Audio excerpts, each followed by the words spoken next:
میرے پاس ماں کے سوال کے ہزاروں جوابات تھے، مگر نہ جانے میں کیوں خاموش ہو گیا۔ کیونکہ میں اگر حق پر فیصلہ کرتا تو وہ درست بات کر رہی تھی۔ کیونکہ کل اگر میرے بچے مجھ پر اعتراض کر دیتے کہ تم نے بابا ہمیں بہترین ماڈرن سکولز میں تعلیم کیوں نہیں دلوائی، یا فورن میں پڑھائی کے لیے کیوں نہیں بھیجا، یا اتنا پیسہ کیوں نہیں کمایا کہ ہم اچھی اور مہنگی سوسائٹی میں رہتے، لگژری لائف کو انجوائے کرتے، تو میرے پاس تو کوئی جواب نہیں تھا۔ میں نے یہی سوچتے ہوئے تھک کر ماں کی گود میں سر رکھ دیا۔ حقیقت میں کوئی بڑی بڑی یونیورسٹی بھی ماں کی گود سے زیادہ نہ سکھ دے سکتی ہے نہ تعلیم۔ اب میں نے تنقیدی انداز میں فری تھنکر سکولر گروپ کا جائزہ لینا شروع کر دیا۔ میں سوچتا کہ تصویر کا ایک رخ ہی کیوں دیکھا جائے، دوسرا رخ بھی دیکھنا چاہیے۔ میں نے اس بارے میں مطالعہ کرنا شروع کر دیا۔ اسکالر گروپ میں ہم خدا کا انکار کرتے تھے۔ اگر وہ ہے تو کہاں ہے؟ خدا کو کس نے پیدا کیا ہے؟ ایک بڑا دھماکہ ہوا اور سب کچھ نیچرل پروسیس سے خود بخود وجود میں آ گیا، اور اپنی مدت پوری ہونے کے بعد سیل میں توڑ پھوڑ ہوتی ہے اور چیزیں فنا ہو جاتی ہیں۔ اگر خدا ہے تو کہاں ہے؟ یہ کیسا خدا ہے جو دنیا میں ظلم ہوتا ہے دیکھتا ہے مگر کچھ کرتا نہیں؟ غریب مظلوم مر رہے ہیں مگر خدا چپ ہے۔ کیوں؟ وہ ہے ہی نہیں۔ اس طرح ہم انبیاء اکرام پر تنقید کرتے، انہوں نے اپنا نام بنانے کے لیے دین کی بنیاد رکھ لی۔ ایسے درجنوں سوالات تھے جن جب ہم کرتے پھر سائنٹیفک انداز میں جوابات دیے جاتے تھے۔ ویسے میرے ذاتی خیالات کے مطابق سوالات کرنا، اعتراضات کرنا ہمارا حق ہے۔ جس چیز کی سمجھ نہ آئے اس پر سوال کرنا چاہیے، مگر مذہب یا انبیاء کی توہین کرنا مناسب نہیں ہوتا۔ میں الحاد پر ریسرچ کرتا رہا تو اس کی تاریخ مجھے بہت پرانی نظر آئی۔ یہ ہر دور میں موجود تھے۔ اصل میں جب لوگ سوالات کرتے تھے اور ان کے جوابات دینے کے لیے جب تک اہل علم لوگ موجود تھے، وہ اچھے طریقے سے جوابات دے کر مطمئن کر لیتے تھے۔ کیونکہ خود قرآن بھی کہتا ہے کہ اہل ذکر سے سوالات کرو۔ سینکڑوں آیات میں غور و فکر اور ریسرچ کے بعد کی گئی ہے۔ لیکن جب جوابات وہ لوگ دینا شروع ہو گئے جو درباری ملا ٹائپ لوگ تھے، وہ جوابات کی بجائے فتویٰ دے کر سزا دلوا دیتے تھے، جس کی وجہ سے الحاد پروموٹ ہوا اور مذہب بدنام ہونا شروع ہو گئے۔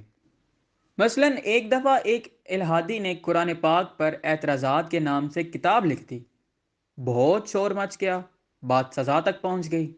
تو اس وقت امام جعفر صادق علیہ الصلاۃ والسلام کے پاس قاصد بھیجا گیا کہ نواسہ رسول صلی اللہ علیہ وآلہ وسلم، آپ دیکھیں کہ اس نے آپ کے جد امجد صلی اللہ علیہ وآلہ وسلم کے مذہب کی توہین کی، آپ بھی اس بارے میں کچھ کہیں۔ انہوں نے کہا کہ اس بندے کو میرے پاس بھیج دو۔ پھر آپ نے ایک ایک کر کے اس شخص کے سوالات کے جوابات دیے۔ اس شخص نے اپنے ہاتھوں سے کتاب پھاڑ کر جلا دی اور معذرت کی۔ اس مطالعہ کے دوران میرے ہاتھ امام جعفر صادق علیہ الصلوۃ والسلام کی ایک کتاب جو آپ نے اپنے شاگرد مفضل کو الحاد کے رد میں لکھوائی تھی، توحید مفضل، میرے ہاتھ لگ گئی۔ کیا سائنٹیفک میڈیکل کتاب تھی! اس کتاب نے میرے ذہن کو جلا بخشی۔ مثلا الحادی کہتے ہیں کہ سب کچھ خود بخود ہوا، خدا کا وجود ہی نہیں ہے۔ آپ فرماتے ہیں کہ دیکھو مفضل، اللہ تعالیٰ نے آنکھیں سر میں کیوں بنائی ہیں؟ اس کے نیچے ناک پر مونچھیں، پھر منہ، ہونٹ، دانت، زبان، ان کو انہی جگہ پر کیوں بنایا؟ کہیں اور کیوں نہیں بنا دیا؟ آنکھوں کی جگہ کان لگا دیتا، آنکھیں ٹھوڑی پر بنا دیتا۔ بلکہ اس کے ہر کام میں حکمت ہے۔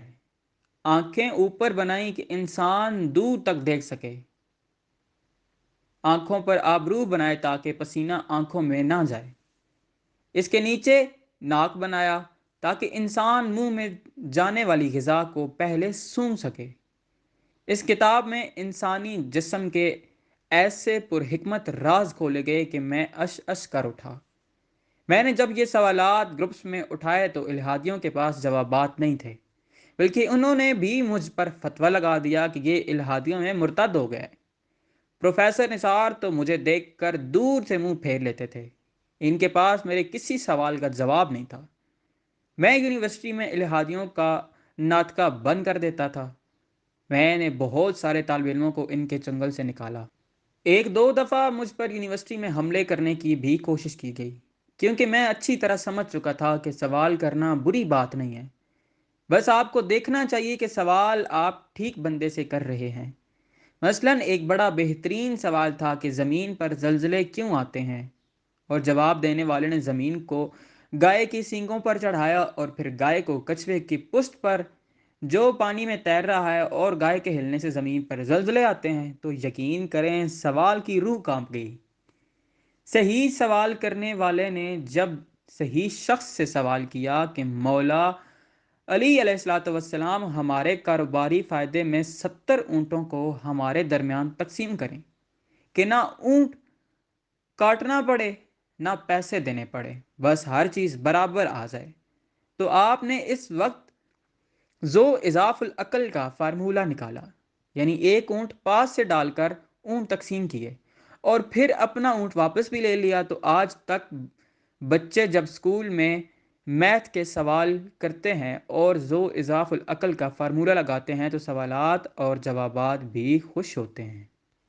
تاریخ میں اسی لیے سائنس دانوں کے قتل کیے گئے، کیونکہ وہ سوال اٹھاتے تھے یا اعتراض کرتے تھے، مگر اس دور کے مذہبی اجارہ دار ان پر فتویٰ لگا کر سزا دے دیتے تھے۔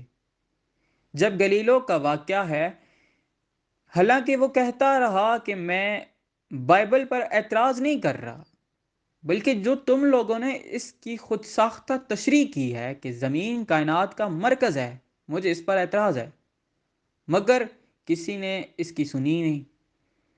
یوں ہی ایک مزے کا واقعہ عباسی دربار میں ہوا، جب ایک شخص نے دعویٰ کیا کہ خدا ہر جگہ ہے۔ اس کو پکڑ کر عدالت لے گئے کہ معافی مانگو۔ اس دور میں یہ عقیدہ تھا کہ خدا نے زمین آسمان پیدا کر کے عرش پر ڈیرا ڈال لیا ہے، استوى العرش۔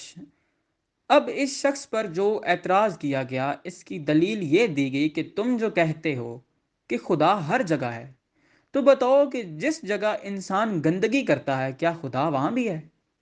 اب اس سوال کا اس شخص کے پاس جواب نہیں تھا، کیونکہ وہ ہاف کک تھا۔ اس شخص سے معافی منگوا کر شہر بدر کر دیا گیا، لیکن اس کے باوجود راستے میں جا کر ایک توحید پرست نے اس کو قتل کر دیا۔ اس سوال کا جواب 200 سال بعد صوفیاء نے دیا کہ اللہ ہر جگہ ہے، لیکن تم لوگ غلط نتیجہ اخذ کر رہے ہو، کیونکہ ایک مادی چیز کا مقابلہ ایک لطیف چیز سے کر رہے ہو۔ کیا سورج کی شعاعیں جب گندگی پر پڑتی ہیں تو کیا وہ پلید ہو جاتی ہیں؟ اللہ کا نور تو سورج سے بھی زیادہ لطیف ہے، اس لیے تمہارا اعتراض غلط ہے۔ تب لوگوں نے کہا اچھا، تو وہ بندہ ٹھیک کہتا تھا کہ خدا ہر جگہ ہے۔ میں نے یہ جانا کہ سوشل میڈیا پر الہادی گروپ چلانے والے لوگ دراصل بڑے جینیس لوگ پلانٹ کیے گئے ہیں، لوگوں کو گمراہ کرنے کے لیے، اور وہ پوری پلاننگ سے کام کر رہے ہیں۔ پہلے وہ مذہب پر اعتراض کرنے کے لیے سوال اٹھاتے ہیں، عموماً وہ اختلافی مسائل کو ڈسکس کرتے ہیں، پھر سائنٹیفک انداز میں جوابات دیتے ہیں، مذہب کی رد کرتے ہیں، یا پھر سادہ ذہنوں میں عقائد اور مذہب کے بارے میں شکوک پیدا کرتے ہیں۔ حقیقت یہ ہے کہ نہ مذہب سائنس کے خلاف ہے اور نہ سائنس مذہب کے خلاف ہے، بس کہ شیطان کی اولاد خناسی، الہادی، فسادی شکوک اور وسوسے پیدا کرتے ہیں، اور مجھ جیسے لوگ جنہوں نے مذہب کا غلط رنگ دیکھا یا اپنے لوگوں سے سوالات کے جوابات نہیں پاتے، وہ ان شکاریوں کے شکار ہو کر گمراہ ہو جاتے ہیں۔ اب میں سوشل میڈیا گروپ میں ان الہادیوں کی کلاسز اور چیزہ لیتا، مجھے بہت سکون ملا۔ میں نے اپنے والد سے معافی مانگی، اور یقین جانیں جس دن میں نے اپنے والد سے معافی مانگی، اس رات خواب میں مجھے سعادت عظیم سے نوازا گیا اور بہت شاباش دی گئی کہ تم نے ہمارے دین کا دفاع کیا ہے۔